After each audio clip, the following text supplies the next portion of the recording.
turn around and talk to her. No, just Or, you can- I mean, as a hearing, hopefully there'll be a little bit of give and take. You know what? I have some questions. So. Let's get your questions, and Christine's here and prepared to answer some questions tonight. So we'll get a bunch of them, and then we'll bring her up and we'll let her address it as much as we No, can. I'm not going to argue with her. I just have some questions. Oh, of course. Okay. Go ahead. So she's not going to come up here and. Not at the moment. She's right behind us. She can hear. I understand that, but it's kind of awkward, you know. worry. When she Just has face the forward. answers, You'll be when fine. she has the answers, and I wouldn't think that. You'll be fine. Don't worry. We'll get you answers. Okay. Okay. I was rudely awakened to the fact that my healthcare costs are going up by double digits every year. They've gone, and I have an AARP plan, and I have been encouraging, and I'm glad that Christine went along with that and saved us quite a bit of money. And I've been encouraging the board to do that for years. But it's gone up 2 or 3% every year. And hey, 2%, 3%, you can't. Now it's double digits, right across the board.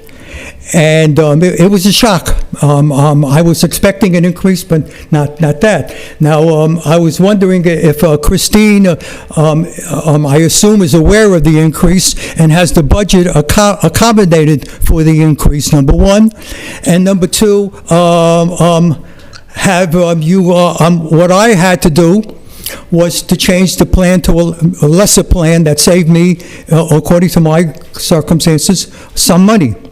Okay, I was wondering if Christine did the same regarding that, because the rates were just announced recently. So I would be, what consideration is she going to make for the increases? Is she in fact looking for a lesser plan, or to go on a Medicaid, what they call Medicare Part C, which is an Advantage plan? I'm not looking to take away any benefits from any of the retirees. They've worked hard. So I've got a question, and obviously you're not answering it.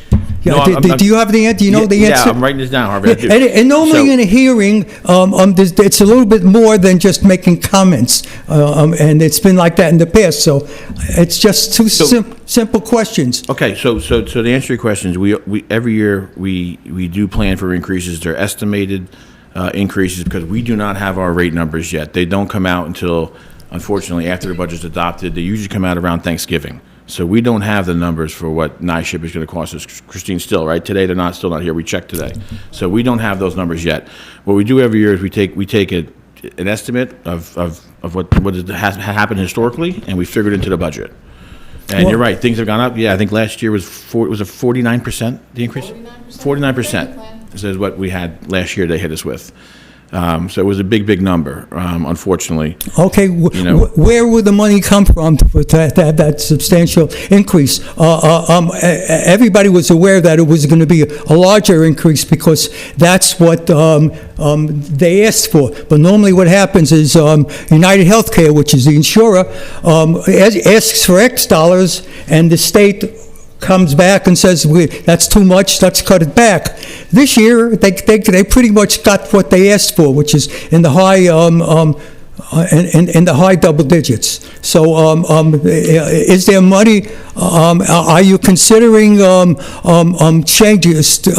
the plan, which I had to do, or will you find money elsewhere in the budget? We are actively looking at other plans to offer all of our employees and elected officials. We had a meeting with our healthcare providers, actually sitting in the room tonight. Steve Murphy, thank you for being here. He did meet with his staff and elected officials already. So we are putting out different options. Nothing has been obviously voted on or approved yet, but we're looking at what options are out there and what the costs would be. All right. So that we can try and get our hands around this. But they're real. I could show you the letter I got from them. Yeah, for sure. Okay. In general, let me talk about fairness in the way that our reimbursing our Medicare eligible retirees, and that's the portion of our retirees that I'm talking about. Okay. Sadly, we can no longer expect any large bailouts from Washington to the state or to any institutions. I wish that weren't so, but that is going to be a fact. And the manner at which we pay for the Medicare Part B, as in boy, which is the physician's costs, has been to offer a plan for the AARP that has little or no deductibles and copays. That's the one that I'd had for years. Now that's become cost prohibitive. We subsidize the Medicare Part B for retirees by paying for it. Now, if you're earning $50,000, $60,000, $70,000, the cost is approximately $175. As your income goes up, and now we're talking about the wealthier retirees, we are subsidizing it in the tune of $300, $400, $500. I was going to ask Christine if I could get a list, and I know without names because that's privacy matters, of how many retirees, Medicare retirees, are getting it at the base rate of $175, and then how many are getting it subsidized by more. And we're talking about fairness. Well, I personally don't think it's fair for the taxpayers of the town of Pawling to be subsidizing wealthier individuals. And again, the wealthiest of us who are earning in the six figures. Okay? When what's going to happen is there are going to have to be changes made somehow. The money's got to come from somewhere. The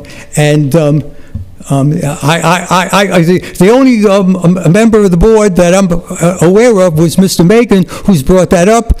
The other five of you have been silent on it, and Mr. Megan has brought it up on more than one occasion. It's just not fair for us to be subsidizing wealthier individuals. I have no problem with paying the $175 that the majority of the retirees get, but these people who can't afford it, it's not going to be a hardship for them. Why are us taxpayers subsidizing it? So to answer that question, we have had a bunch of internal discussions already, and we've met with Christine to go over the Medicare Part B that you're referring to, and we are discussing a way of capping it at a number which would be even across the board. To answer your question, just so you know, I agree with you. It's different for everybody to pay based on income. You're absolutely correct. It's something that we've already spoken about, and it's something that we're actively working on. I'm sure it's probably next on the list because the conversations have already been to look into how much we pay for that, who gets it, what the numbers are. So the discussion is there's just potentially, if we can get it approved, is just to put a cap on what is reimbursed for Part B and make it even across the board. Let me get this straight. Is it the opinion of the members of the board that that cap should be the $175, which is what it is this year? I don't know what it's going to be next year. Is fair? Harvey. Okay. Can I just ask you, when you say $175, do you mean $175 a month? Yeah. Okay. Absolutely. Yeah, $175 a month. That's $2,000 a year. Right. A wealthy person's going to get $4,000, $5,000, $6,000 a year. And I don't know, Councilman Megan has brought this up on numerous occasions, and now what we're doing is setting it aside. No, we're discussing it. It's not being set you aside. guys just do a lot of discussions, and It's not being set aside. let's save some real money for this town. It's not being set aside. Some real money. Thank you, Harvey. All right, next comment.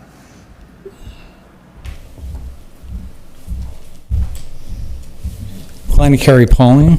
I do want to also speak out on the health insurance. I'm greatly concerned about it. I have heard about the employee meeting that took place, and I think it's important for the public to probably get a better understanding of exactly what's been proposed to the employees. I really do have a lot of concern for them, because the contribution amounts that they're being asked to contribute will likely eat up their raise, and even more so in some cases, impacting their quality of life.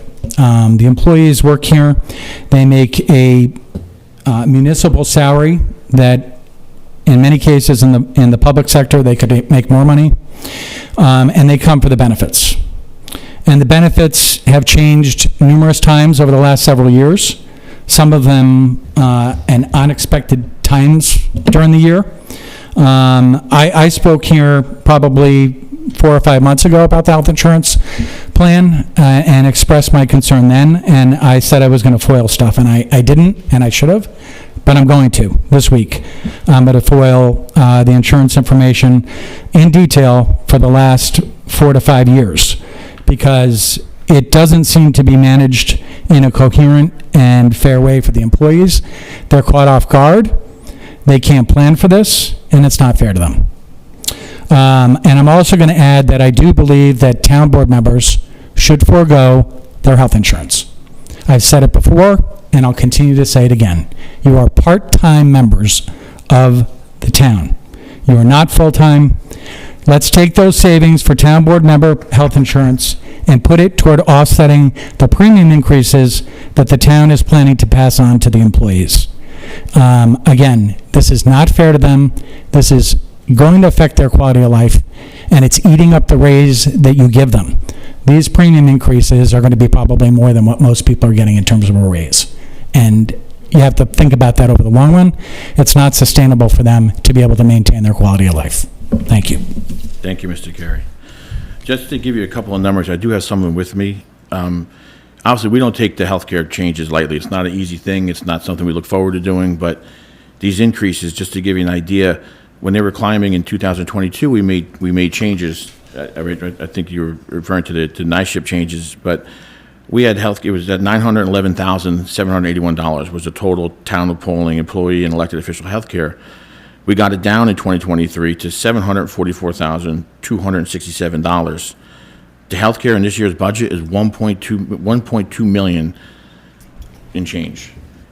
That's the reason why we're looking into it. It's not, we don't come to work hoping to change people's health care and throw these, curveballs at people. And that's why we're having meetings with healthcare providers. That's why we're potentially offering multiple plans. That's why we haven't decided on any percentages that people will be contributing. We've kicked around ideas.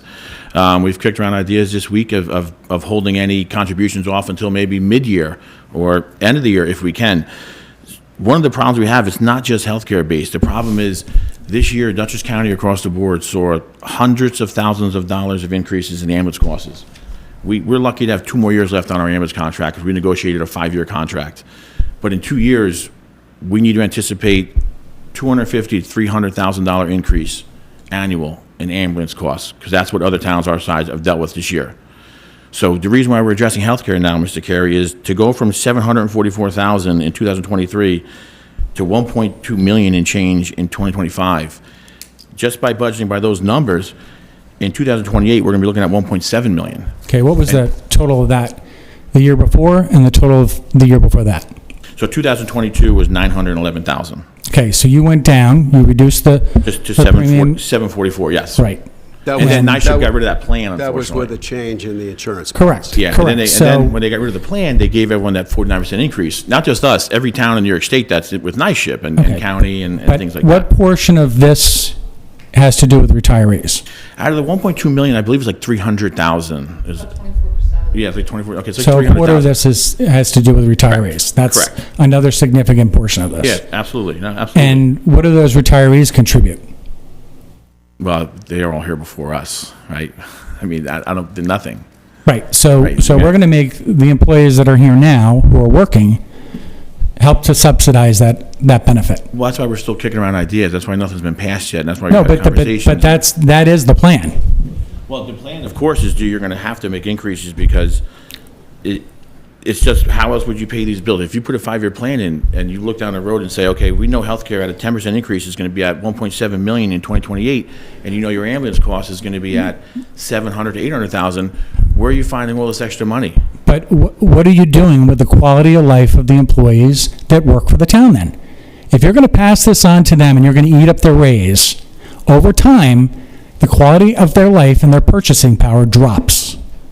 That's not sustainable for them, and it's not sustainable for our community. If there are going to have to be increases, we can't ignore those. We can't just keep passing this on to the employee and think that it's okay to cut their benefits. I'm not all for increasing taxes, but there is a reasonable amount that taxes have to go up to help cover expenses. We have a healthcare crisis in this country. There's no doubt about that. I agree with you. And we're only the 70 ambulance service too. But so basically what you're telling me is you're going to pass this on to the employees to help offset the cost of the ambulance. No, what I'm Well, saying that's is, what you said. no, what I'm saying is, Mr. Carey, is if you don't make changes to this, you're going to have this number. This number will be here in 2028. Correct. And so will the ambulance number. But where would you find the money if you don't Yeah. have it? And Unfortunately, there are going to have to be budget increases. well, I agree with you 100%. But also, where else in New York do you have a job where you don't have any contributions to health care? I'm not saying that they necessarily shouldn't have any contribution. We have but that they're situation going- here. These people were on the night shift plan for years. Correct.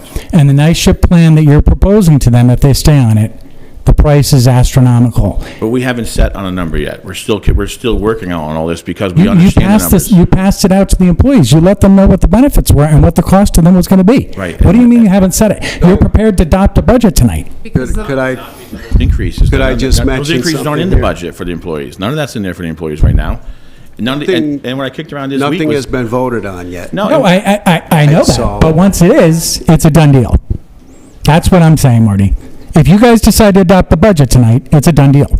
it's not. That's not in the budget. No one's contributions are changed in the proposed budget. So you need to tell me that the employees, their contributions aren't changing?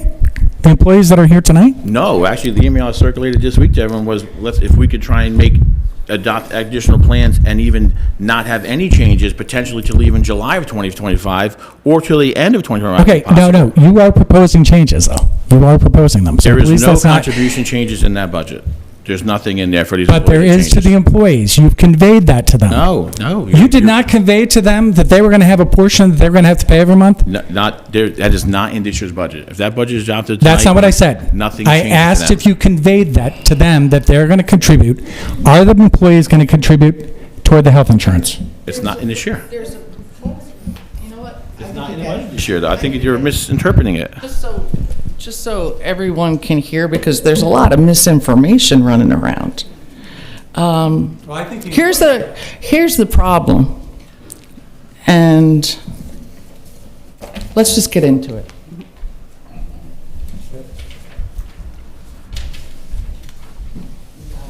Yeah.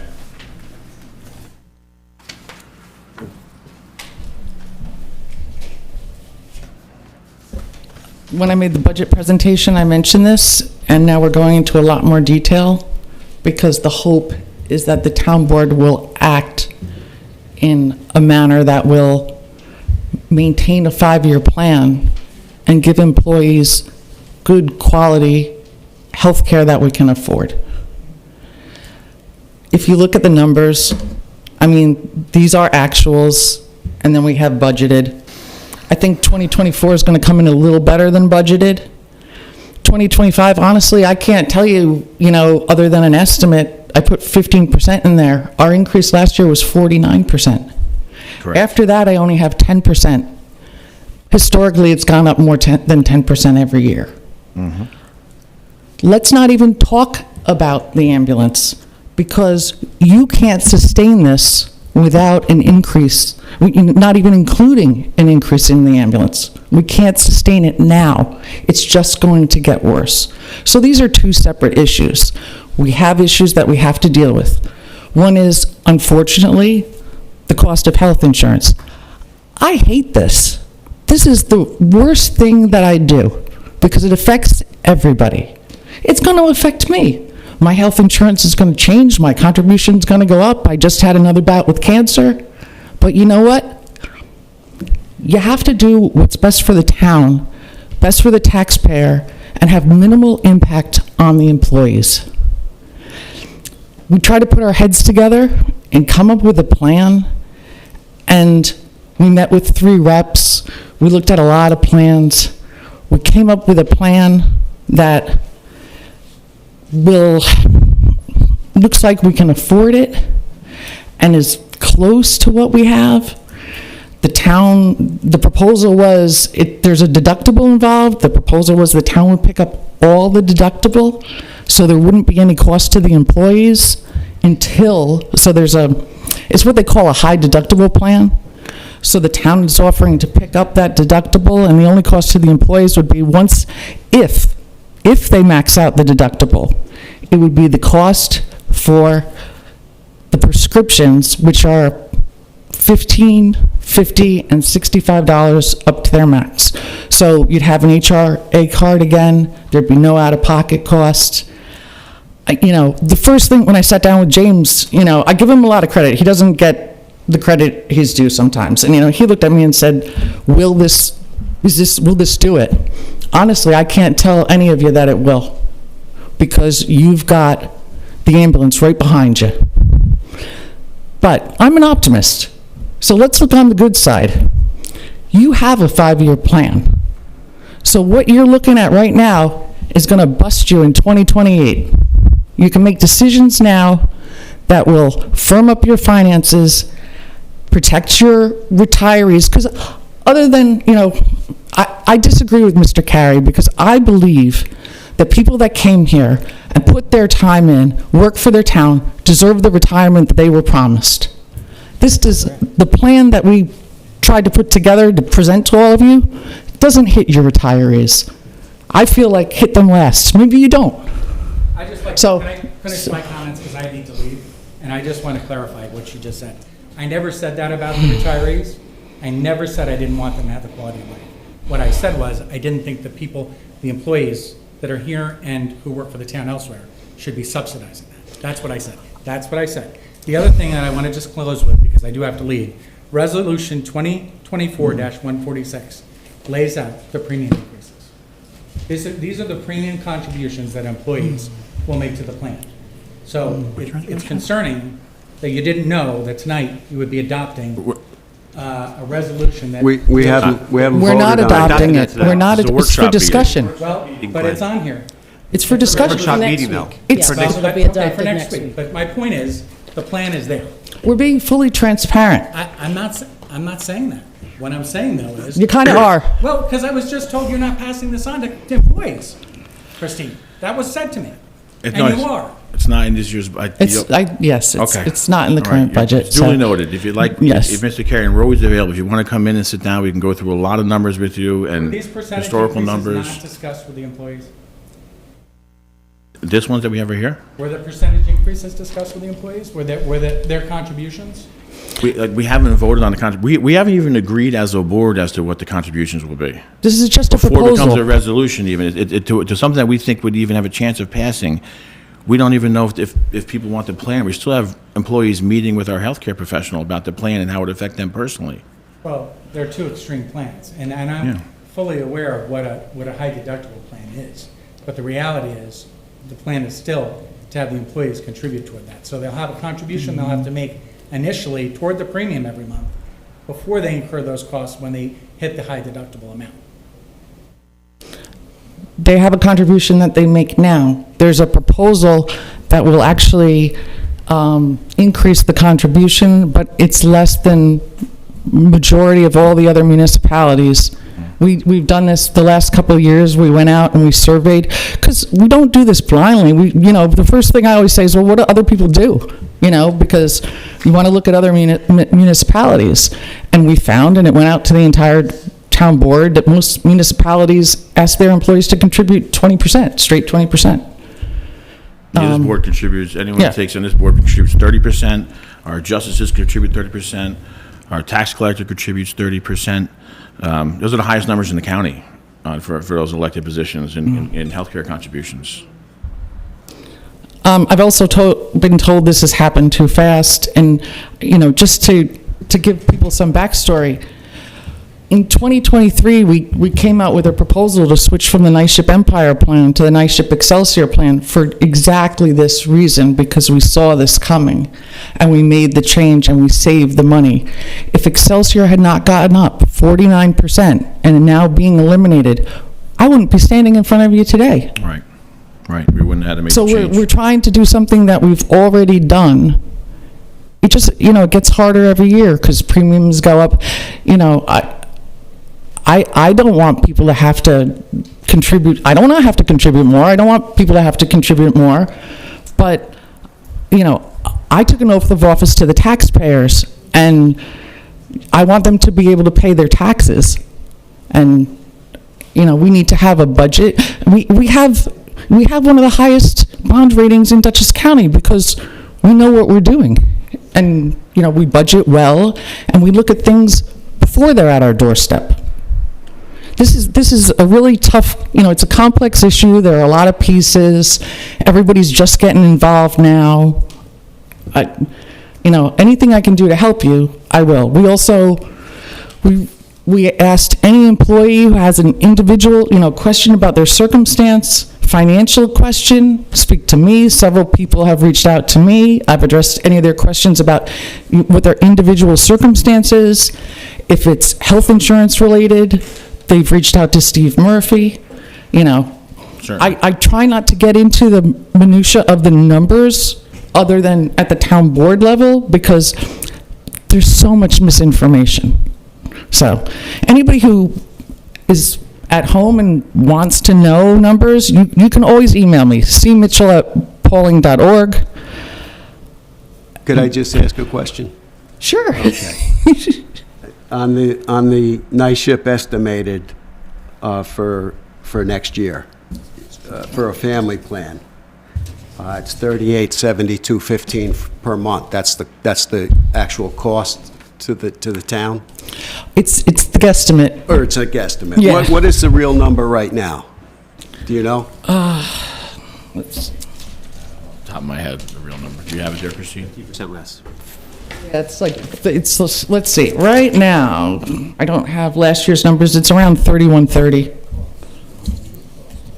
So 38.72. Let's see if I got it. 15. So 15%, if this was 15% higher, it would be $580 less. No, what I did, right now we pay for the Excelsior plan.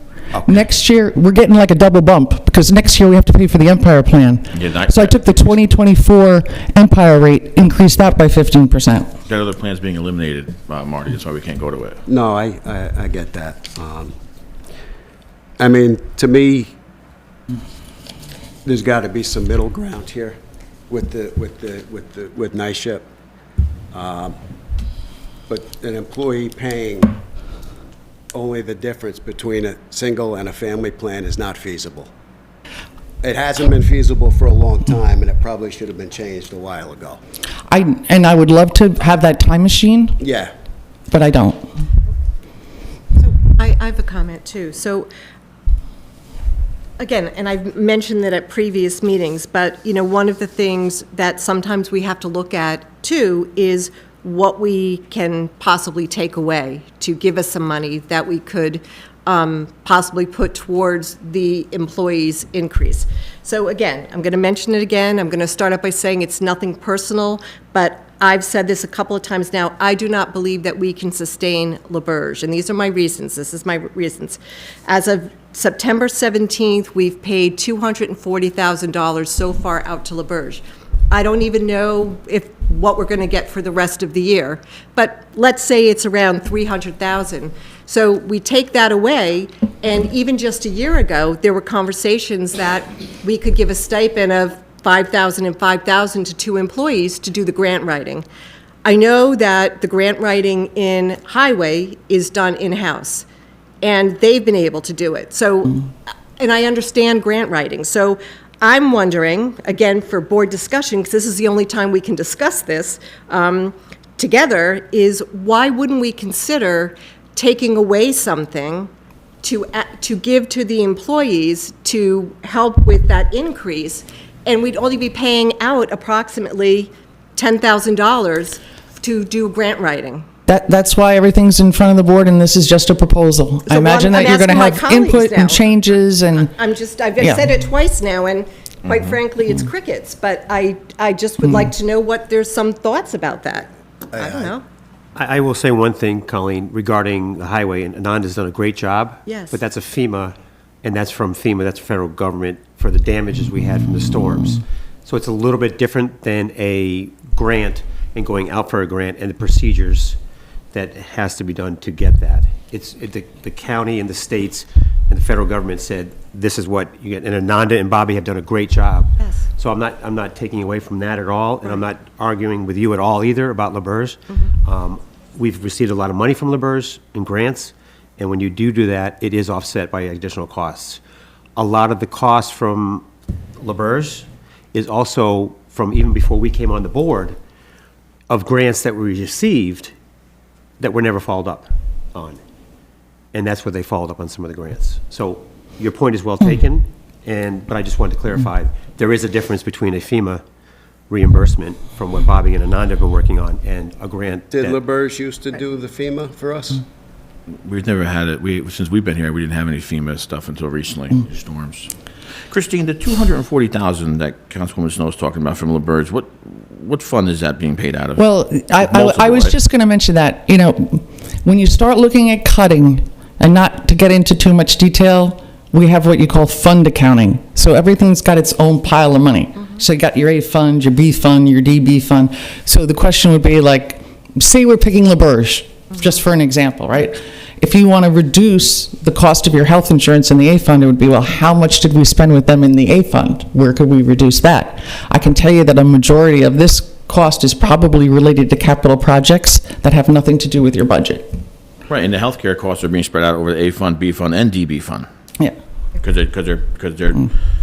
they're paid out of where those employees are paid out of. Yeah. That being said, I would highly recommend, and we've discussed it several times, and I believe we're moving forward with a RFQ for professional services. It's Yeah, New Nancy York was State working on best that for us. practices. Yeah, Nancy was working on And, that. yes, and that's been meant, that was going to be for my discussion later, but that's been mentioned too, because as you mentioned to us early on, that was something that we were cited for, and we need to do that. I don't know when we're going to do it, but I was hoping we would do it Yeah, now, so we can get it all done before our Yeah, no, report Nancy's, meeting. it will be done before then. Nancy was working on an engineering RFQ, Nancy.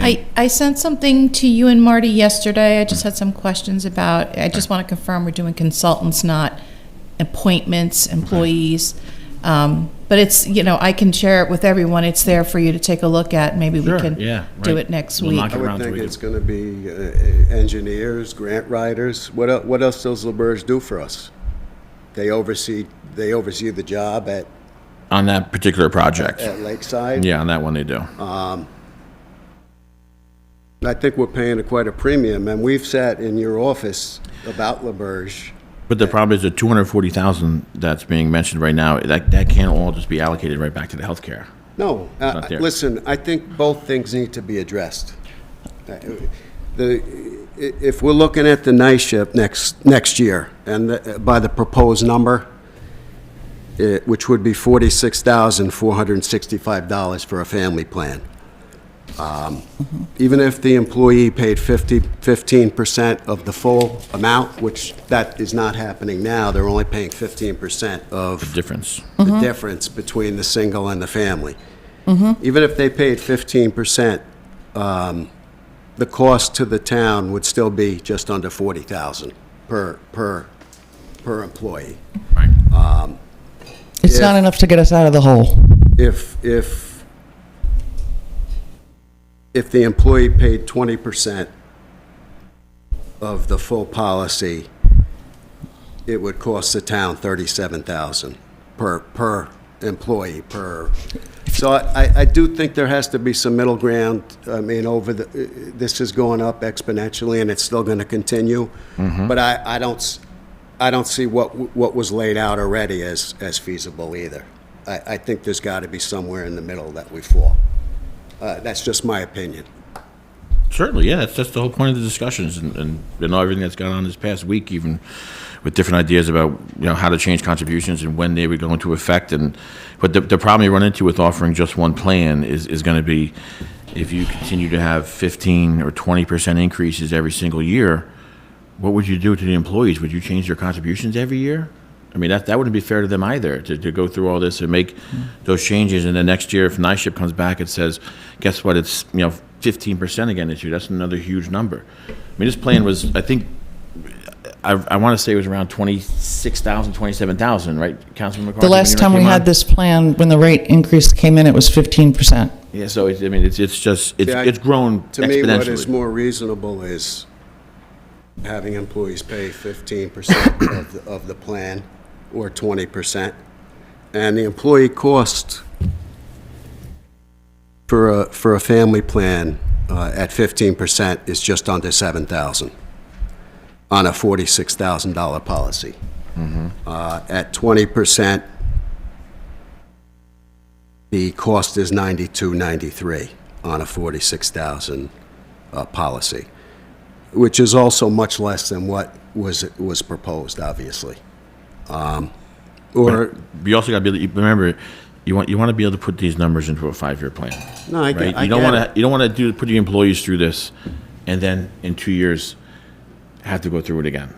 I mean, That's the goal, is to try and figure out what you can do, and then obviously make changes for any new employees coming in. Right? You should change that almost immediately, so that new employees coming in have a whole different set of rules than current employees, so you could really control I it. worked for a company where they tried to get ahead of health insurance like 20 years ago. Well, if we got ahead of it 20 years ago, we wouldn't be So- we wouldn't be in this situation right now. That's for sure. I don't think it all can be done in one fell swoop. Well, you could change anything for new employees because they're not here yet, Oh, right? You could I change agree that with immediately so that you have a hard Absolutely. stop on this. Absolutely. Can I I believe ask that- when the union contract is up? When do we start negotiating with the That'll union? be next year. Next year. Next year, November next year? End of the year. It expires at the end of the year, but usually we get into it around April. And again, Christine, I'm sorry, for my clarification again, the current proposed budget that we have here already has the insurance, What we estimated. Has 15%. 15% at nice ship rates. It's built into what I just handed out to all of you, which shows you that it just doesn't work. Yeah, it's in there. We do it every year that way. We are fortunate to have fund balance. If we continue like this, in a few years, you will not have fund balance. You will not have fund balance, you will not have a great bond rating. I'm going to have to talk to you about some really ugly things. So as far as the union contract that you said was when? It'll be It negotiated this year expires the coming end up. of next year. Yeah. 25. So I'm not suggesting that we do nothing with this health benefits between now and then. But I'm not also saying we need to go, all out like what this suggests. And I don't know where the middle ground is. You Well, know what I mean? Like what you mentioned, Councilman Migan, I mean, this is why this is in front of us, right? To see what we have to deal with. I mean, I guess it is a proposal. I'm looking at it more of, okay, so here's the data, this is where we're at, let's start the conversation. And to try to come up with whatever options that we can possibly figure out and to go from there. I mean, unfortunately, for everybody, it's a topic of conversation. I'm a union girl, and listen, I know what this means, as we all do when this conversation comes up. We feel that we work for our health care. I mean, I say it like on a daily basis, okay? Like, I love my job, but I really work for my health care, for myself and my family. So, middle ground, I'm not sure. We'll chip away at it, but, this is, I mean, for me, it's going to be an ongoing discussion. And historically, if you want to talk about like how did we get there, this is the history of municipalities. We don't make big money here. We're here for the benefits. And back in the day, that was easy. When a family plan was reasonable, a single plan was reasonable, those days don't exist anymore. So we're trying to figure out how we can manage. And managing, to me, as what Councilwoman Snow had mentioned, she used LaBerge as an example. I mean, it's an example, the topic does come up. And, you know, it has been, you know, discussed about stipends to other departments before. I'm not one who's necessarily in favor of assigning an employee additional workload if it's not necessarily, you know, like LaBerge, a licensed, insured, professional company, that this is what they do, right? But, you know, if we need to look at a cost analysis as to what we're getting, for how much we're paying, if that's what the board agrees on doing, then so be it. I am just, the word stipend to me, the way that has played out over the years here with the employees, listen, I just don't like to assign stipends to people. I'd rather just see overall, you know, a salary increase instead of a stipend. And then listen, grant writing, I mean, this is a highly timely, detailed process. And quite frankly, I feel that it has to be the only thing that somebody does for our town. Can't be doing grant writing, looking for grants, doing this whole thing, you know, and having all of your other assignments on top of that. Okay, what else was I gonna say? I mentioned LaBerge, right? Oh, and for example, I mean, there are other tough conversations that we can really have, all right? So we wanna start really getting into it. We're gonna really have to step up to the plate and start addressing some things that have been going on here since before we were all board members, okay? We have properties and buildings that are being utilized, okay, that from what I'm aware of, you know, there's some contracts from, you know, 35 years ago, rentals aren't being paid. Listen, I mean, it's a possibility we can sell some properties. So, I mean. That still won't fix you long-term, though. I know we do have a lot of properties, Councilman Pitt, like you said, the town of Pawling has a lot of properties that they've acquired through the years. But even unloading some of those things, and we looked into it a couple years ago, selling some that, because we have so many, that still only puts a Band-Aid on it moving forward. You know, and like I said, you don't want to keep going back to the employees every couple of years and saying, oh, we got to change healthcare again. It'd be good to, at least if you could put in numbers that work, and the reason we've developed 5-year plans, right, on building maintenance and vehicle replacement, and if you can put it in, at least you know for the next 5 years it's not going to be an issue, right, unless something comes out of, you know, left field. But to Christine's point, when we put these numbers into the 5-year plan right now that we have, it doesn't work. It's just not possible without blowing the tax cap. And this year, we are $73. $73, I got it. Tax Yeah, cap. $73 under the tax cap. Which is tough, right? I mean, our neighbor to the north, doing Dover, is way over the tax cap this year, and they're staying there. They're just going with it. There's actually multiple towns in Dutchess County that have that same problem. I'm glad we don't have it right now, but, you know, this could be a problem next year if these numbers come in with what we're estimating. I mean, healthcare is going to go up another $125,000 next year. And that's just a 10% increase. That's the problem, is once these numbers get big, even a small increase is a big number. Sure. You know, and We're also going to have to be careful about our new incoming employees as well. I mean, we want to be able to attract employees who want to stay, you know, who can stay here, who can afford to stay here.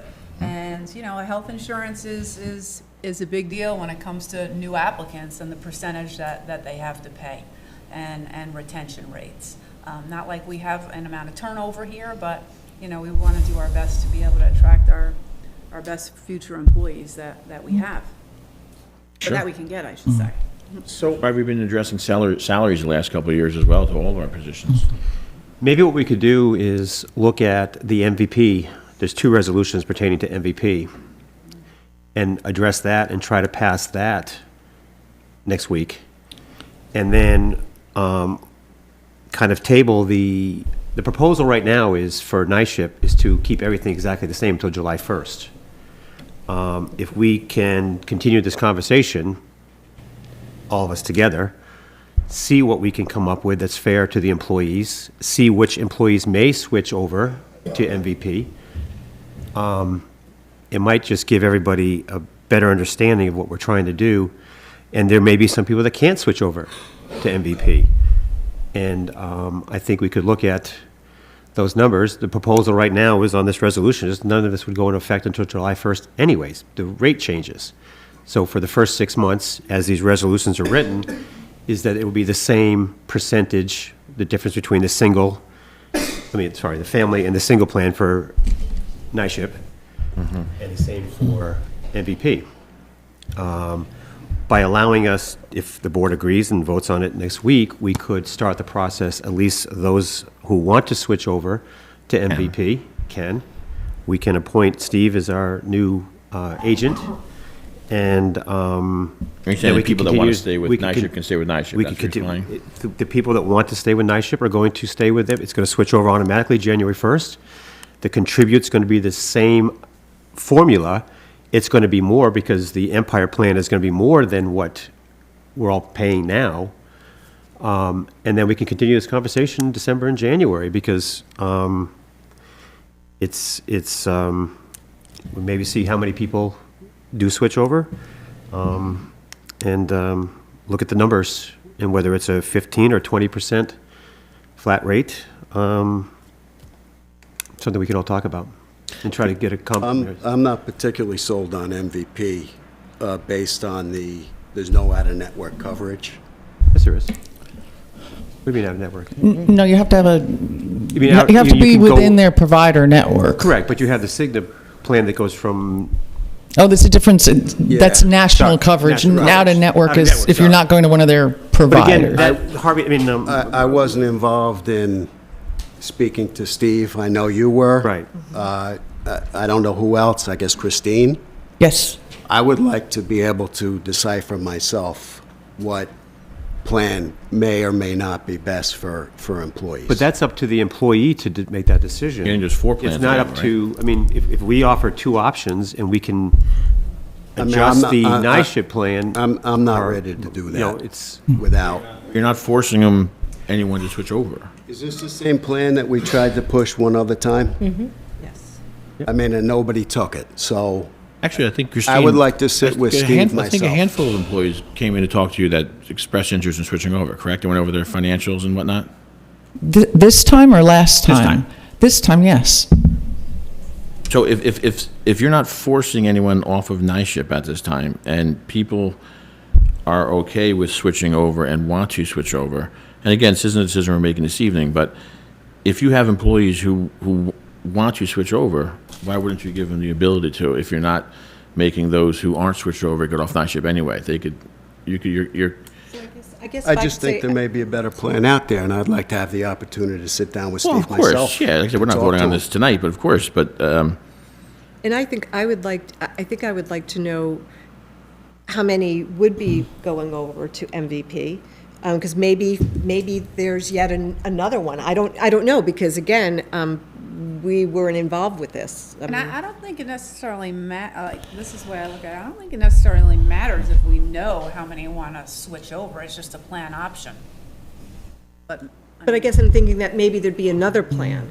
Again, we haven't had these conversations. There's been just some conversations, and then the 2 plans came available. So this may be a silly question, but, I mean, how many plans are we able to offer?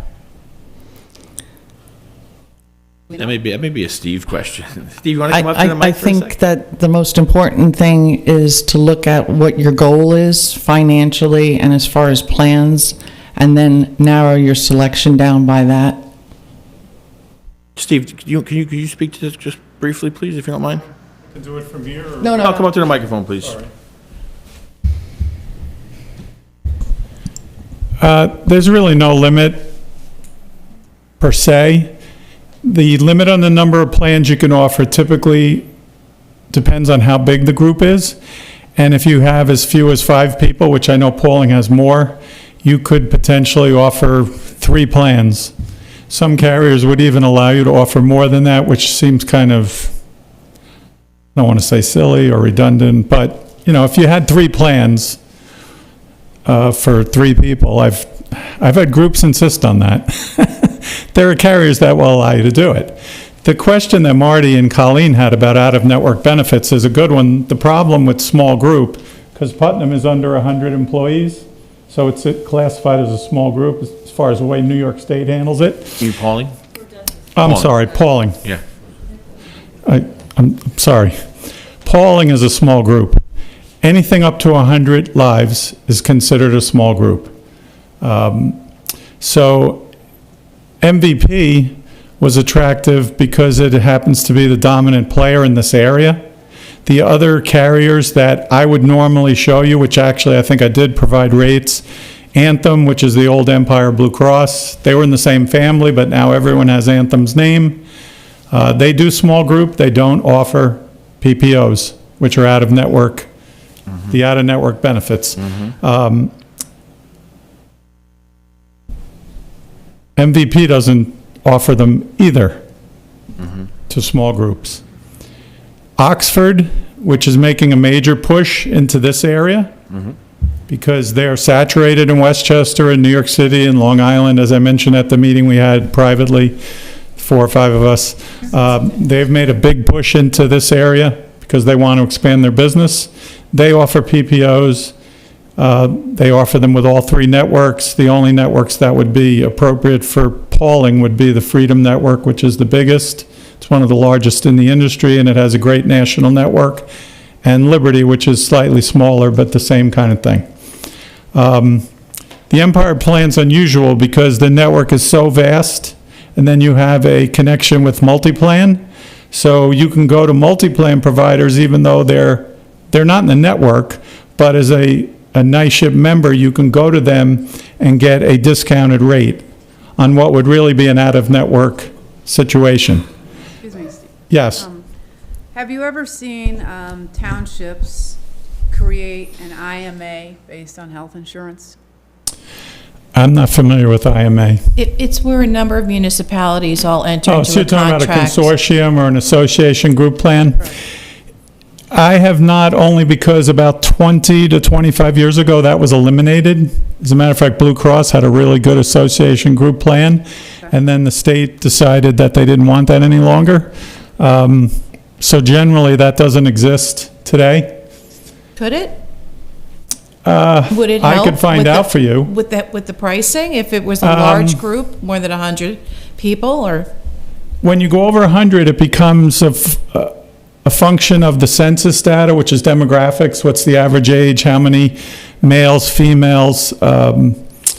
It becomes to 250 lives. It's mostly a manual rate, and they won't give you an experience-rated contract. So basically, if your experience is good, you'll get something off of the manual.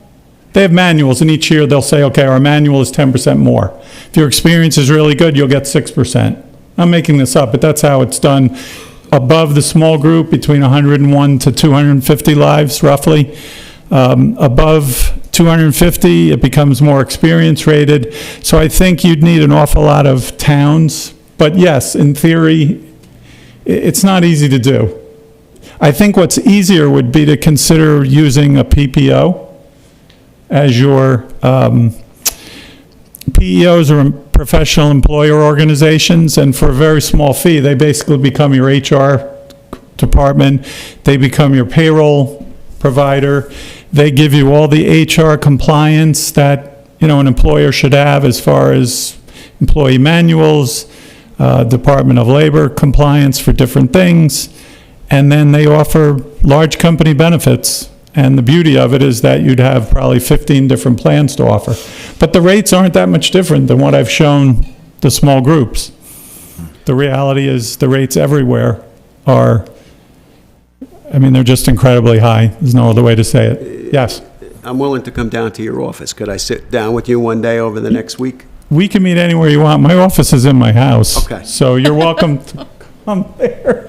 And right now, it's been a mess because our hot water heater blew up, and it's just, I'd meet you anywhere you want. Okay, good. And there's other possibilities too. I mean, the reason I thought the program that we were at least looking at was positive for the employees, given the circumstances. If the high dollar deductible plans, typically I'm not a fan of those to address, oh, he's not here. But if your employer is willing to fully insure the deductible, which I don't normally see, it's highly unusual. Right. Then the reality is, for almost everyone, not all the people, but almost everyone, they're going to have no out-of-pocket cost.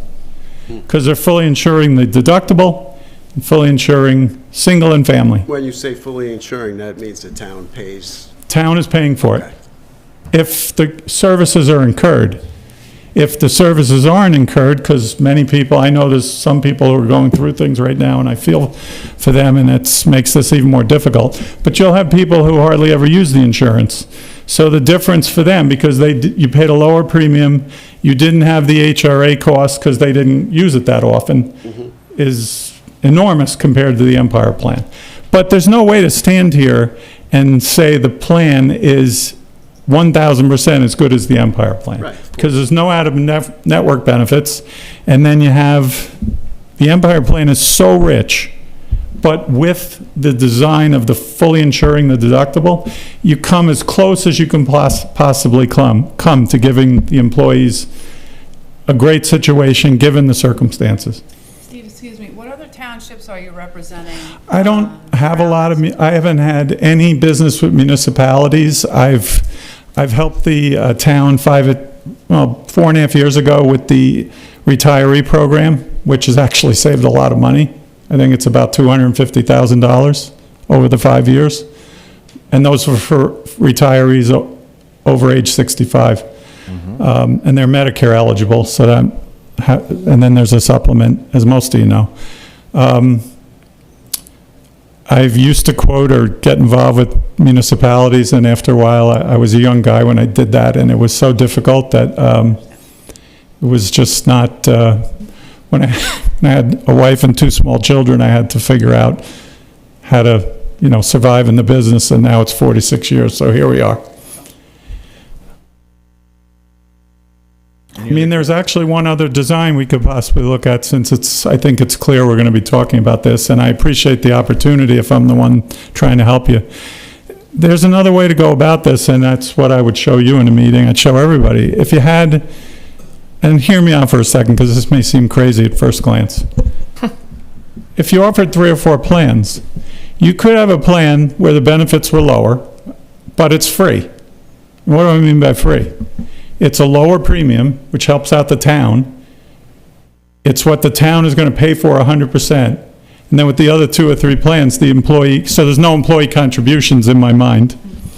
And then the employee can look at the whole list and say, I want something a little richer than this. Because what's happening is their salaries wouldn't be affected, but if they have need for medical services, they're going to pay co-pays, they're going to pay a deductible. I would probably find the plans that have the lowest deductibles possible to get down to the level of premium that I think you would need. And then if someone wants a richer plan, they pay the difference. But it won't be the astronomical differences. But you'd have to give, in theory, you wouldn't be in the NISHIP plan. So I understand for some folks, that's just a non-starter. I mean, I've been in the NISHIP plan with my wife. She worked for a municipality in Westchester for 14 years, so I know all about it. I know how great it is. I said that to everyone privately in our executive session, whatever you want to call it, and then at the meeting. So I know it's a fabulous plan, but the costs are like, I mean, when I deliver renewals to my clients, I don't cry. I don't want to be dramatic, but I'd like to, because the amount of money it's costing is crazy. So anyway, thank you very much for here. Thank you. Who is our NISHIP rep? There is no. no rep. NISHIP. No We reps. don't have a rep? No. Okay. It's state. Just wondering. We No. deal with NISHIP on our own. It's You all. deal with NISHIP Right, on your okay, own. that's You what I don't need a thought. person. All right. All right. Hearing. Is there any other comments for the public hearing?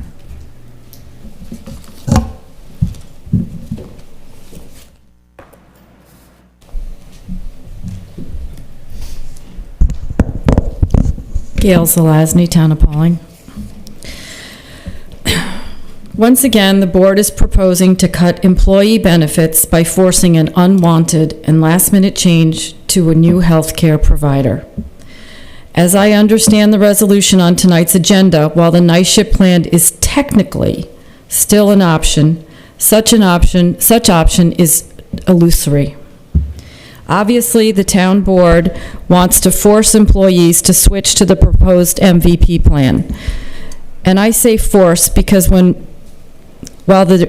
we have the choice to stay with NISHIP, once you examine the proposed rate sheet, the only option is to switch to MVP. Specifically, if I stay with NISHIP, my health care cost for 2025 will be in excess of $21,000, while MVP will be $7,567. How is that a choice? In addition, my understanding is that the proposal with NISHIP takes away our HRA card, and all co-pays are our responsibility. So I don't see how that's a choice. And I think for the board to sit there and to say that you have the option to take NISHIP, at least the proposals that have been shown to us so far, that's not an option, because the way you're calculating it it's unsustainable, as Mr. Carey said. So you talk about your 5-year plan, well, it's unsustainable for my 5-year plan, as well as I'm sure most employees that are employed by this town. Health issues are and should remain private issues. But with the constant fear that the board will take away benefits, many employees have had no choice but to share personal medical issues in order to ensure continued coverage. I appreciate that health insurance costs are very high. For most of my adult life, I have paid 100% of my own health insurance. Having health care benefits from the town has taken a significant burden from my shoulders. When the board continues to chisel away at the only benefit I receive, my conclusion is that the employees are not valued. The board should be rewarding its employees, not taking benefits away. The hardship of the proposed change is borne by the employees and not the town board members. 4 of the 5 town board members take the health care buyout, so changing providers or raising premiums has no effect on them. They do not have to worry or scramble to find out if their doctors, prescribed medications, medical equipment, and treatments will be covered. It is not okay to tell an employee that if she does not like the health care options, then she can find another job. Cost savings and fiscal responsibility are important and real, but there must be ways to save the town money other than on the backs of the town's most valuable assets, its employees. Hundreds of thousands of dollars are spent on engineers, planners, and grant writers.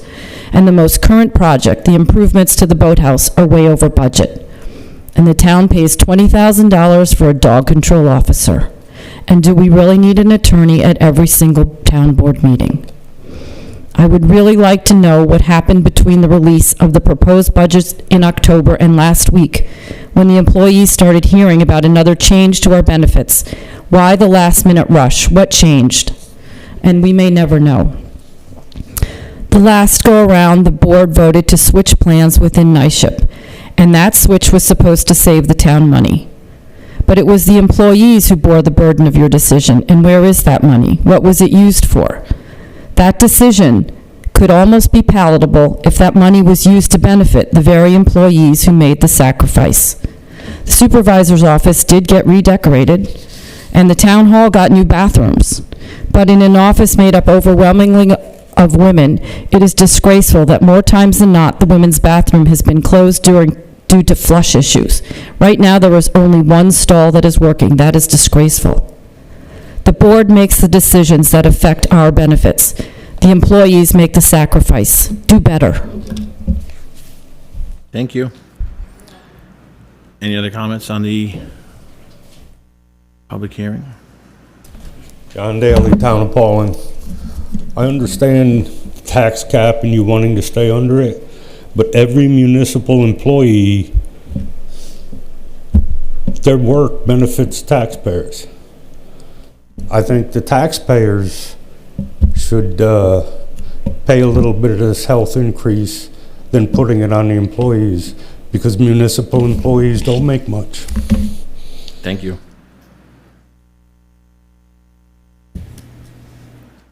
Anybody else?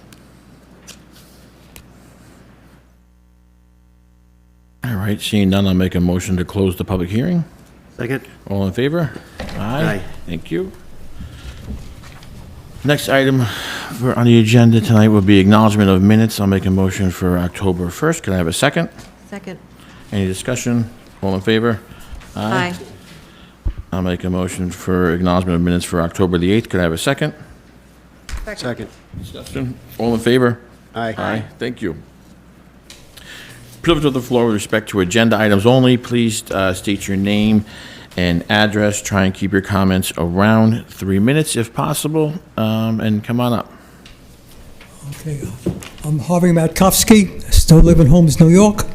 I've been fascinated at the discussions that have come here in the public, and with all due respects, the lack of and with the exception of there's nothing against Christine of the board planning. The board should have months ago known about these substantial increases, even though they weren't written in stone and with the I's dotted and the T's crossed. The indications were there that there were going to be substantial increases, and now, I mean, they're like rewriting it in person rather than doing the planning. Medicare retirees, which I am one, have the option, and because we've paid in for all these years, of having Medicare. The prescription drug plan Part D, as in David, was added. Also, there is a Plan C. Now, I see no reason whatsoever that the retirees should be mandated to take Plan C. They could also keep, okay, there are limitations on it, but they don't have to take the limitations because they could keep their traditional Medicare A and B and get a supplement themselves. Everybody has to partake in the sacrifices now. These medical costs are no longer going up by single digits, they're going up by the high double digits. And what you guys are proposing is rearranging the deck chairs on the Titanic. It's ridiculous. You're always going to fighting to catch up. My proposal, and the gentleman who seems to be a planner, are there organizations that you deal with that require Medicare eligible retirees to take Medicare C as in Charles? And if they want to take traditional Medicare, which has options to get a bigger range of doctors, that we would subsidize a plan, but these costs are going up and they're going to continue to go up. Okay? Enough said about that, because the sacrifice has got to be made by everybody, period. I won't even get to the fact that part-time employees, the 5 of you sitting here, are getting health insurance. That argument is, that vote is gone. The question about the ASPCA reducing their bond, that's, my people call that chutzpah. This is an organization, a multi-million dollar organization, the head of which is making over $1 million a year, that gets going to be feel sad for animals, that does absolutely nothing for the town of Pawling. There have been fires going on not that far from there. They don't pay taxes. They don't pay for the hardworking firefighters. Why the hell is that? If anybody, if the 5 of you can sit here and say that you have in fact asked the ASPCA to mandate it, we have firefighters. If there's a fire, they're going to be there whether they pay taxes or not. They should. We all pay on our tax bill coming next year. There's going to be a tax for the fire. I don't know the legality of it, but These guys are grifters, in my opinion, okay? They should be paying taxes in some way, whether it would be through a pilot or some carve-out as far as that goes. Similar situation with the Woods. They got their CFO.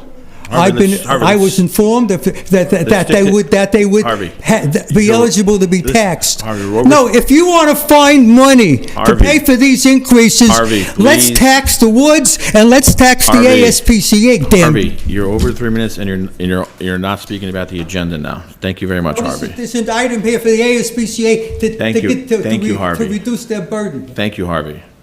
Any other questions, any other comments regarding the agenda?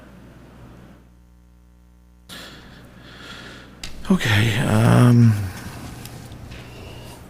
next item it would be discussion. I believe this would be Ethics Board discussion. I will let Councilwoman Snow start this process.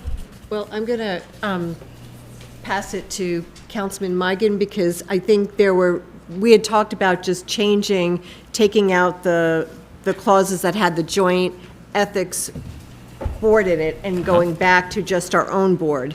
And Marty, is that what this copy is? I'm sorry, What Nancy Tagliaferro did was she went in, she looked at the old document, and she revised it and took out anything having to do with intermunicipal. I'll let her speak a little bit on that. Yeah, so the changes that you're proposing in this local law are basically just to go back the way it was, just to restore our own town ethics board, so.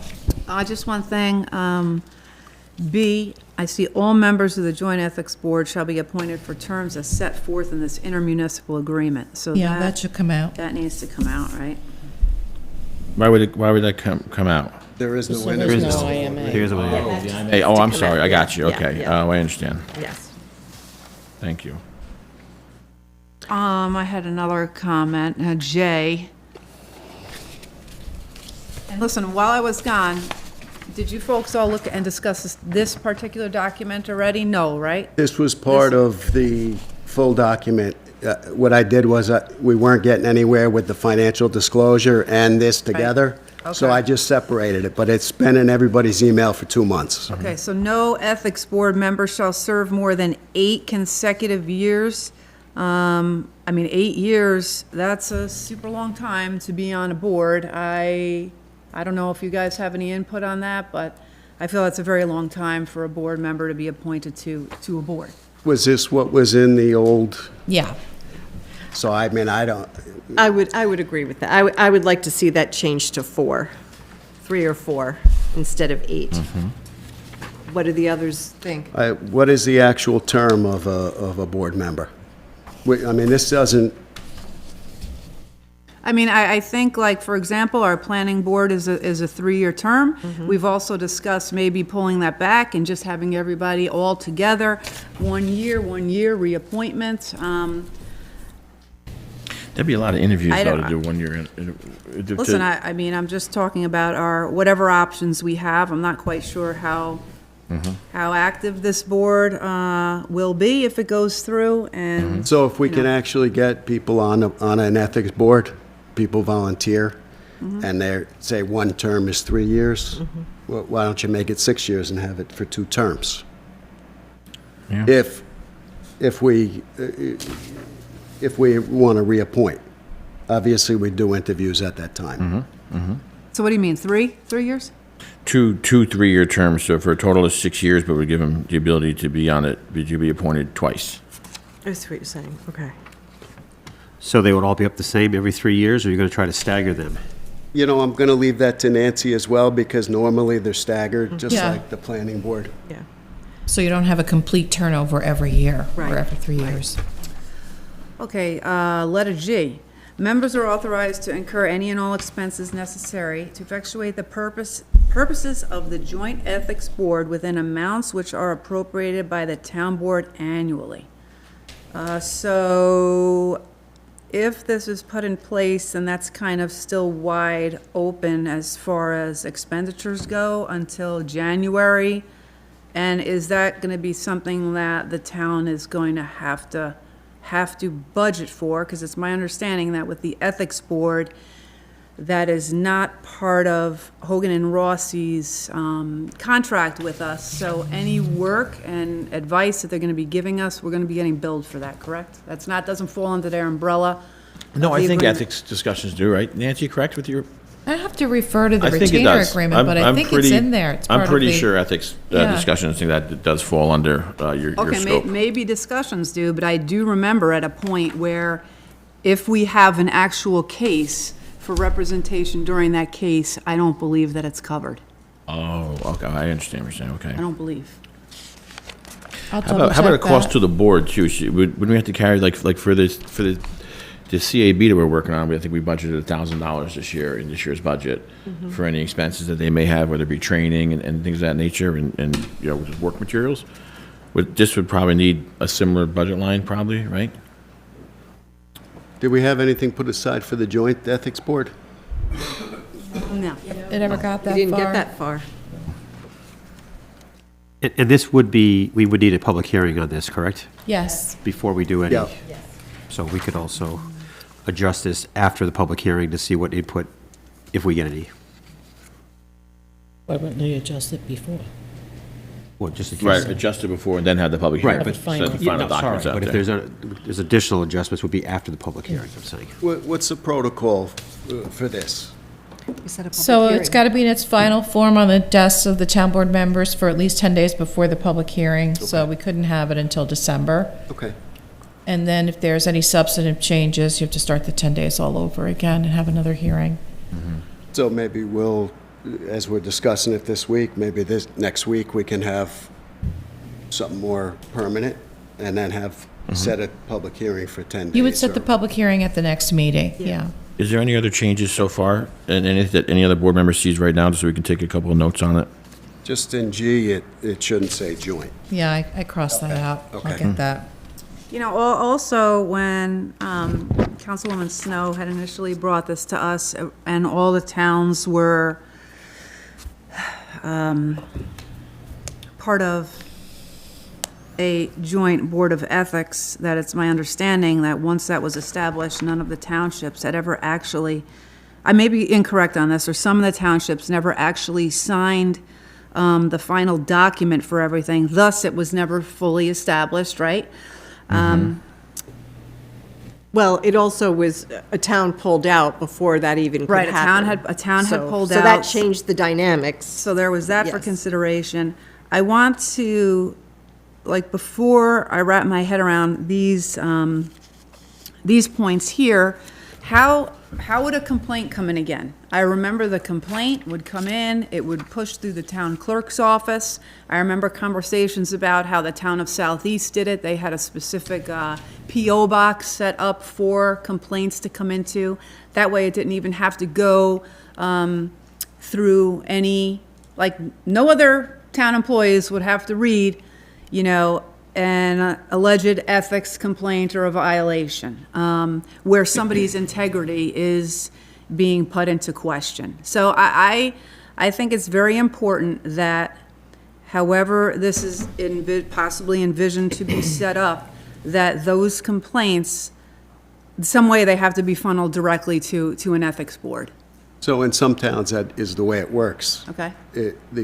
The mail will come here, Yep. I mean, it could go to a PO box as well, Okay, well, and it gets handed sealed to the chairman of the Board of Ethics. That is how it previously worked when we had an ethics board. I would receive it, but Yeah. not open it, okay, put it aside, yeah. and then hand it over to the ethics board chair. Okay, thank you. On letter H, a Board of Ethics member may be removed by the town board after a finding of substantial neglect of duty, gross misconduct in office, inability to discharge the powers or duties of the office, or in violation of this chapter, yada, yada, yada. Would this need to be spelled out more, Nancy, as to, so the board would have a full is there like a template of what would fall under, like a neglect of duty or a misconduct? Neglect of duty is usually missing a certain number of meetings. Like, should we have that in black and white, though, I guess is my question? Like, what would directly relate to this, to letter H, do you think, or no? I can try to beef it up a little bit. Okay. Yeah, and I think the last time this was discussed, Councilwoman Snow would know best. Were there going to be meetings, or was it just how was it It gonna was work? going to be as needed. Originally, there was going to be an initial training meeting, so that the board members would get trained, and then we were also going to offer them further training through the Association of Towns, through any of the trainings that we get, told about that are available online. And that was really going to be the initial, and then it was really going to be an as-needed. So it's a very different board than, our planning board and our ZBA, where, they meet once or twice a month. So this is really as needed, so it's a little different. So we would have to come up with some kind of a budget line then, to make AOT available to them, which I agree with you, it should be, right? Yes, Just classes are yes, beneficial. yes. So we would have to come up with a budget line. For a class. Yeah, for class, for Yes. training, Yep. and things like that. So do we feel that along with this document, we need to also look and consider the joint municipal agreement with how the complaint process was going to flow? Do we need to refresh on that and maybe take a serious look at that as to how it's going to work specifically for this township? I would think so, yes, yes. And You mean, you're saying from start to finish, right? Like as a complaint comes in until I it's am. answered. That just be the way I'm looking at it, but, I don't know if the board would find that beneficial. Maybe it's just because I'm going based off of memory as to what we discussed. Yeah. What was that? That was a year and a half ago, probably. I would just like to have that document in front of me, and really have it worded specific to the town of Pawling for us to be able to consider. Yep. Okay.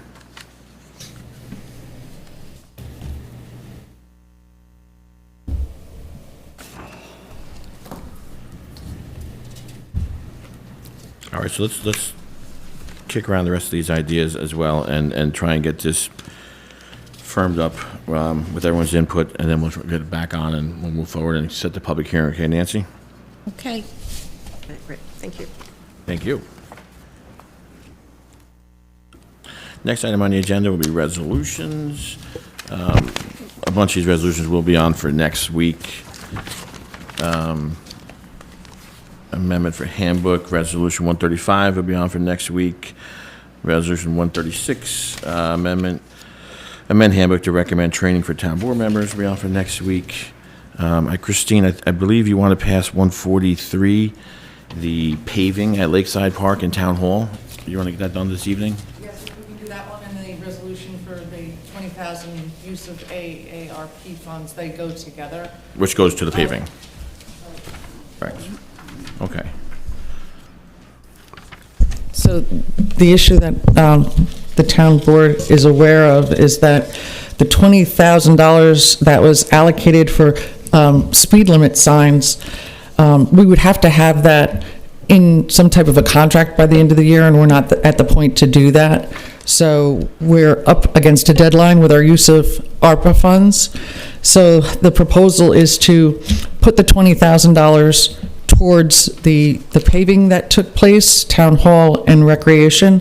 What that will do is reduce the amount of general fund money that has to be used by $20,000. So overall, your budget is the same. So if you see there that the ARPA goes up 20, the rec revenue use goes down 20, and your budget is the same. And what that will do is meet your requirements of ARPA. You will have all your funds not only committed, but used by the end of the year.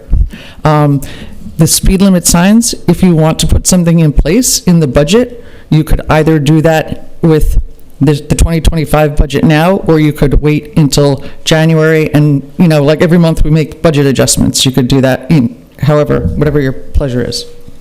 Okay, so you need 143 and 147, correct? That's the paving ones. Okay, so I'll make a motion for Resolution 143, revised capital project for the paving of Lakeside Park of Lakeside and Town Hall parking lots. Could I have a second? Second. Any discussion from the board? By the way, the blacktop looks great. Bobby, thanks for having that. I know they did a lot of roads through this year as well, that company, and Wendell working with your crew as well. It really, really came out nice, the parking lot out here, and widening it on the side as well, where we had so many bumpers getting banged all the time because the parking lots wasn't the right width over there for traffic. I don't know if it's quite the full dimension now, but it's a lot better than it was, for sure. Thank you very much. All in favor of 143? Aye. Thank you. 144, accepting healthcare insurance proposal, we'll be back on for next week. 145, appointing a health insurance broker, we'll be back on for next week. 146, setting employee health insurance contribution rates, we'll be back on for next week. And resolution 147, approval of use of ARPA funds for Lakeside Park and Town Hall paving projects. Again, Christine just spoke on this. I'll make a motion for resolution 147. Could I have a second? Second. Any other discussion? All in favor? Aye. Aye. Thank you. 148, Lakeside Boathouse will be on for next week. 149, Lakeside Boathouse electrical contract is on for next week. 150, Lakeside Boathouse plumbing contract is on for next week. And 151, bond, this can go for next week as well? Joanne, I know this is a recommendation from the planning board, and thanks for being here. Does this have to get passed tonight, or this could be on for next week?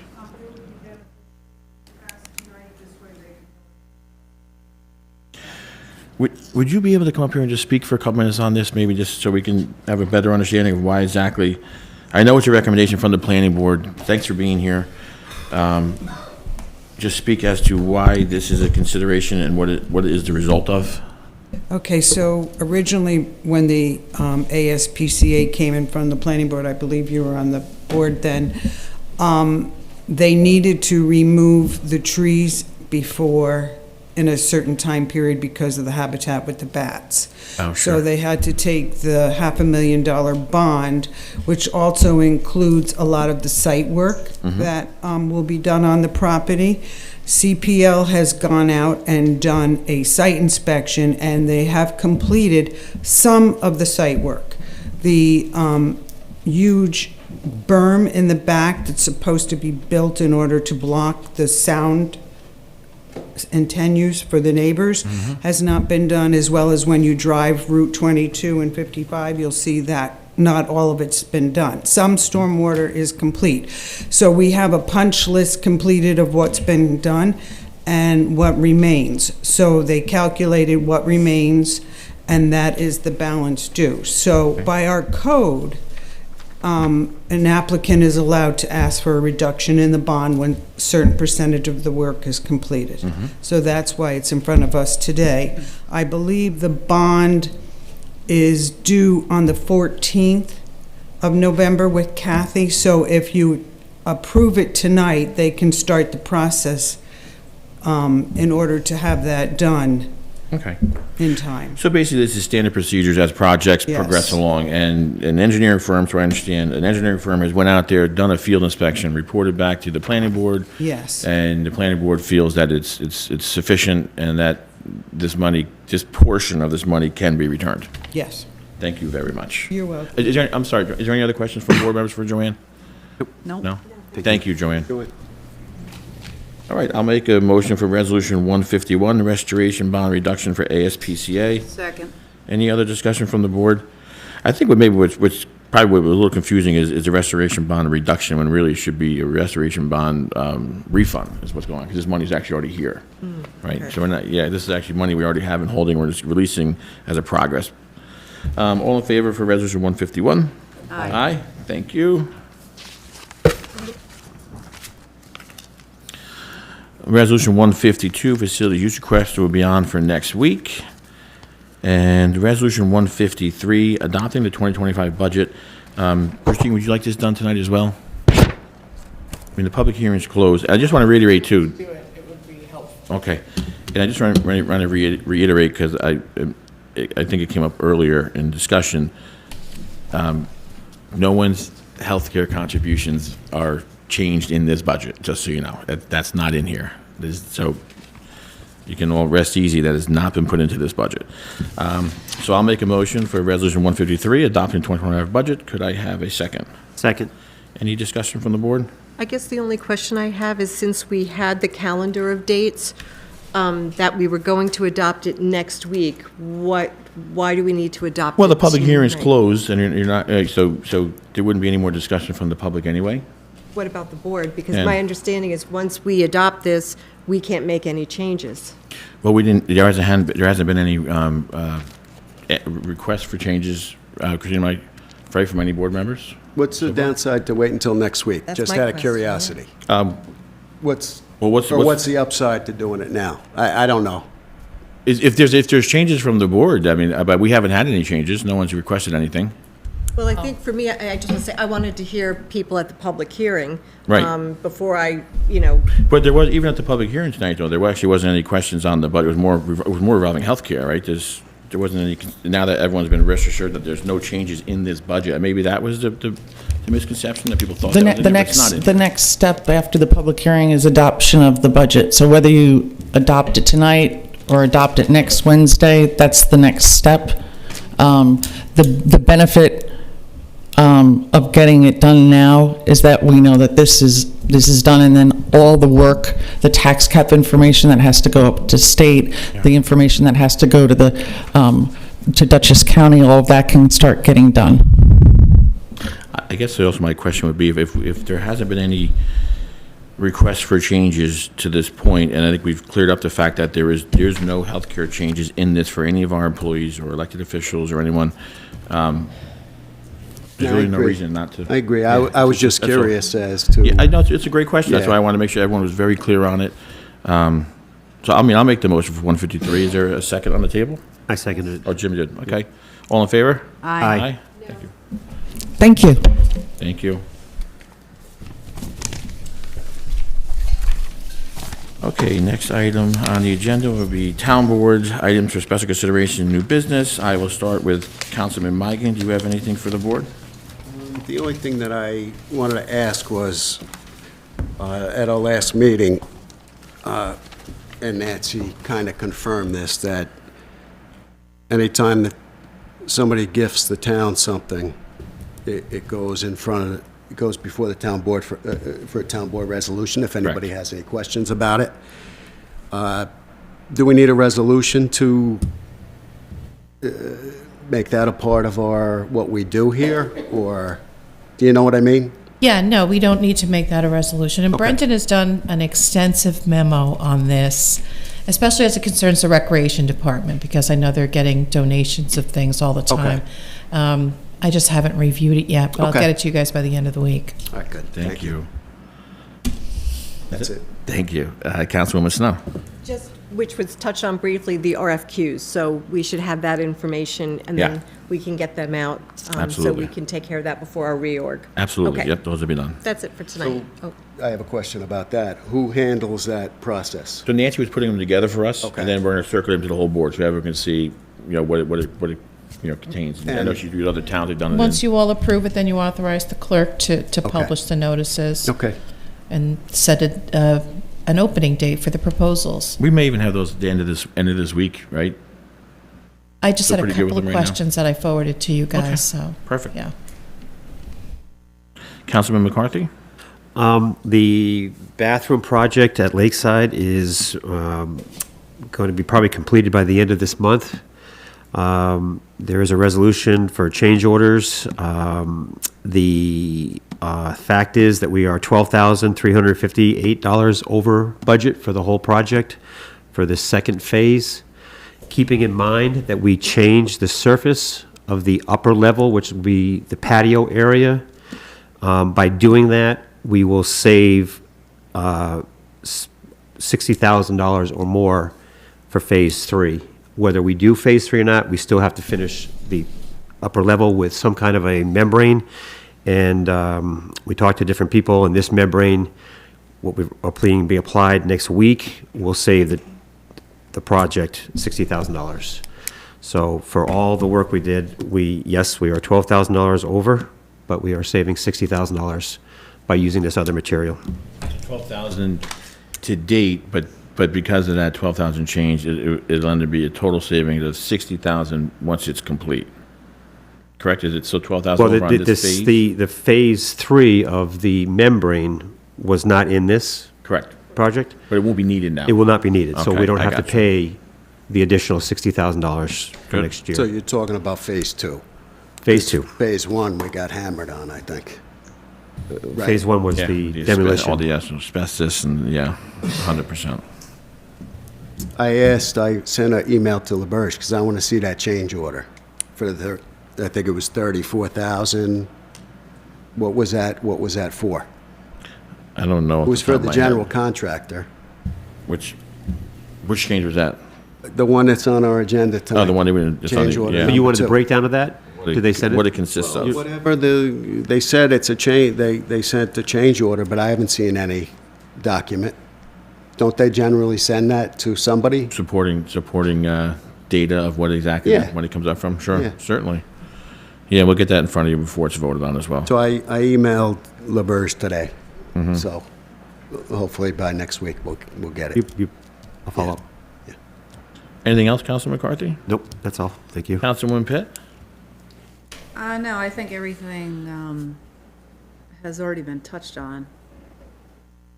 I think it would be helpful when we have discussions with outside, corporations that involve, like, questions about, like, what Councilman Migan just had mentioned about money, so on and so forth. If we could all be CC'd on the emails, that way we can all read and see what the response is, and have our heads wrapped around the correspondence all in a timely fashion. I think it anybody- would save some time. Who gets correspondence here from LaBerge? Because I generally don't.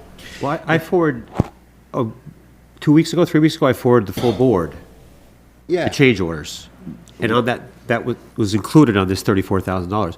What the difference was is that in the other two resolutions, they're taking $10,000 from the electrical because that was over, and there's a reserve fund, and they're taking $10,000 from the plumber because everything in there is all basically brand new, so there was no surprises. Yeah, I'm not arguing about that. No, but so the breakdown is what I sent you 2 weeks ago from LaBerge. So you all received that So from that me. change order number 2 was in there? That's what this is. That's a copy of what I sent you 2 weeks Okay, ago. good. I appreciate And that. also, on top of that, that being said, obviously, when we have, which has been in existence for a while, whatever partnerships we have with our outside agencies, there typically is, a point person to that, Yeah. right? So the information can flow more smoothly. So when that point person isn't being touched and other members, let's say if I was to reach out to LaBerge with a question, like I'm just wondering, normally I'll go through Jimbo with whatever questions I have since he's just has been the point person for that. But when we call up there, is everything covered under our, like, are we being charged an additional for, reaching out to them, emailing them, when they have to do additional research, so on and so forth? Like, what is falling outside of their umbrella of services to us? Based on the size of the bills, I would say probably yes.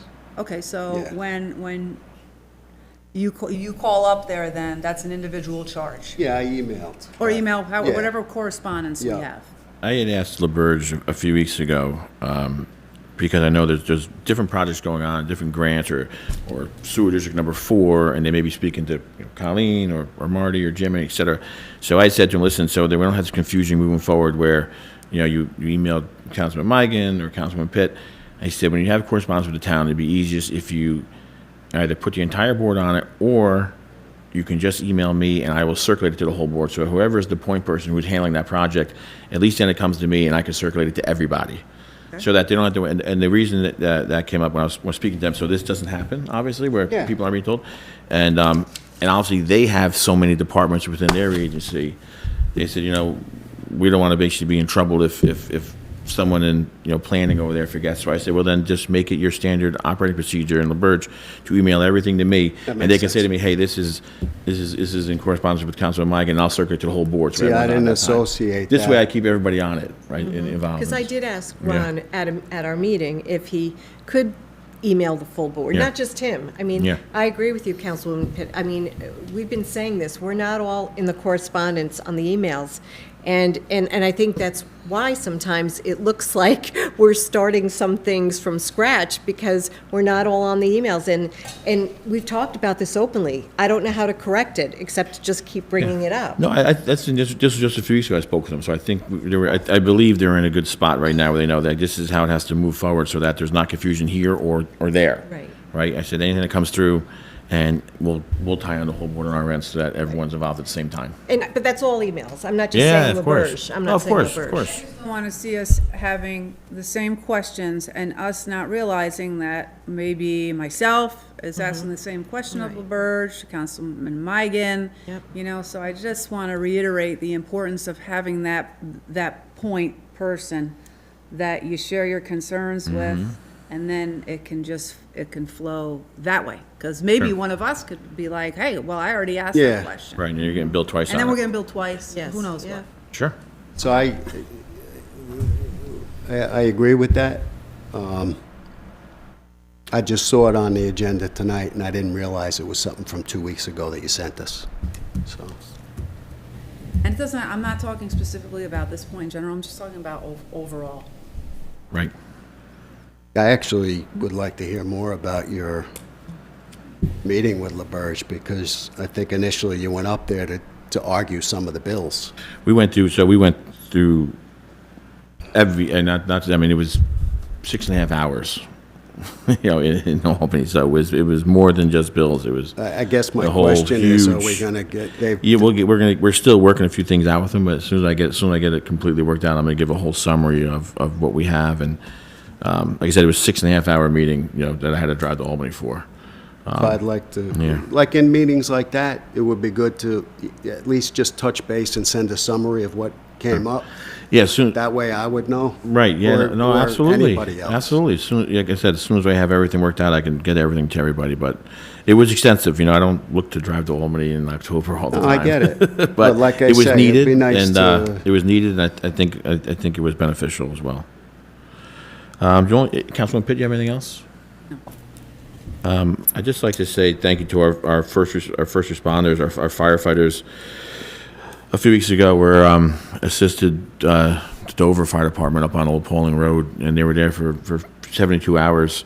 About 24 to 25 acres was burned, and we're really grateful for those folks that got up there. I know our fire chief is also our building inspector, and the next day he came into town hall and then back up to the fire to assist because the fire was breaking out again.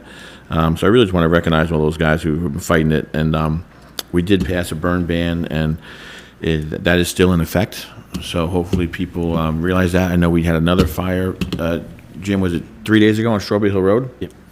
And this resident, emptied their coals from their stove out in the backyard. And, and they said, well, we weren't burning, we just threw our coals out. And we're like, well, that's and that thing could have gotten really out of control quickly. Thank God it was contained to like a 75 by 75 area. But it's very, very dry out. There is no substantial rain in the forecast. So we do want to reiterate to everyone that please abide by those rules that are in place right now. It's not just Pawling, it's all over Dutchess County. And Putnam had some huge fires, Connecticut. But we've had now multiple. Southeast had a large one on Route 22 just a few days ago that resulted from a car accident. It was turned into a huge fire right before 684, and the same thing has spread into the woods. So please pay attention and be careful. Don't be burning anything outdoors. Don't throw the coals from your fire outside. That's basically the same thing.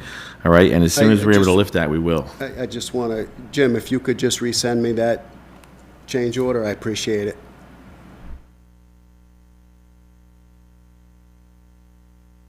And again, just to Bobby and Wendell, also on the paving project, the parking lot looks great out here. And Lakeside looks really good. And I think those snowplows will be a lot happier too, running around Lakeside all winter long. It's pretty rough out there. So it looks great. So thank you so much for getting that all done. Next item on the agenda, will be privilege of the floor with respect to agenda and non-agenda items. State your name and address for the record. Please try and keep your comments around 3 minutes. Okay. James, let me piggyback on your complimenting our hardworking fire department. Us taxpayers are going to be getting a bill in January, February, and of all the items on that bill for various services, that's the one that I have absolutely no objection. We have a volunteer fire department. If we didn't have volunteer fire department, that bill would be a hell of a lot higher. I have a very, very simple question for our attorney, Nancy. I understand that the ASPCA is a tax-exempt organization.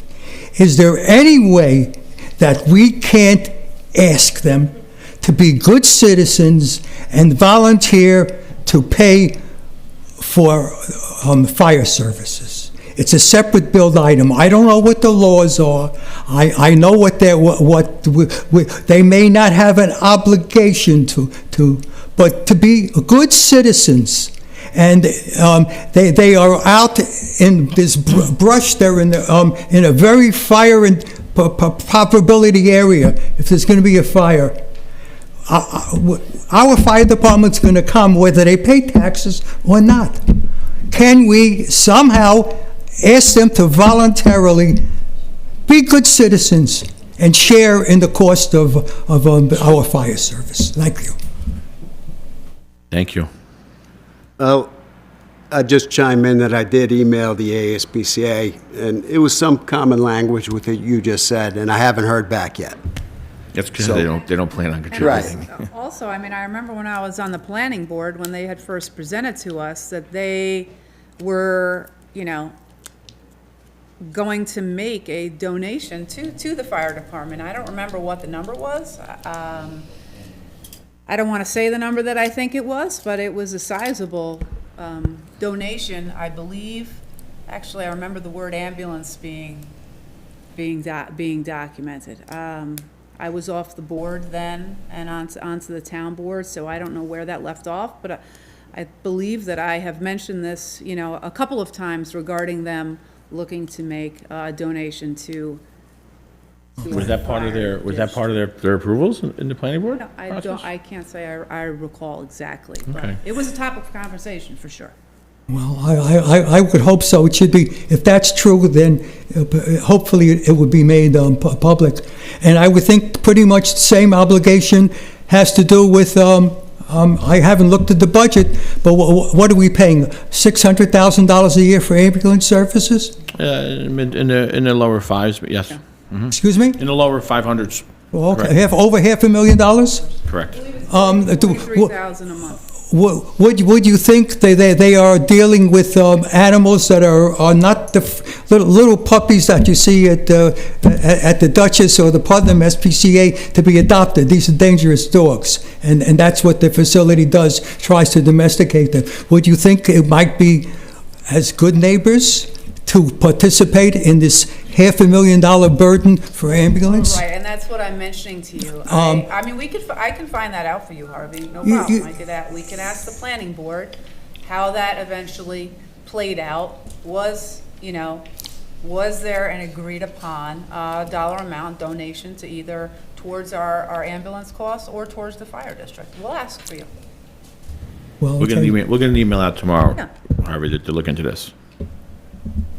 Obviously, citizens cannot have any conversations with the planning board, and they messed up, or there was some misunderstanding regarding bus stops and stuff like that regarding the woods, and it's my understanding that I don't see a bus stop there yet. But I would think that you guys can talk and probably should be talking to the planning board, and and ask them what accommodations. Again, the ASPCA, they certainly can't afford it. Thank you. Thank you. Any other comments? I'll make a motion to adjourn. Can I have a second? Second? All in favor? Aye. Thank you.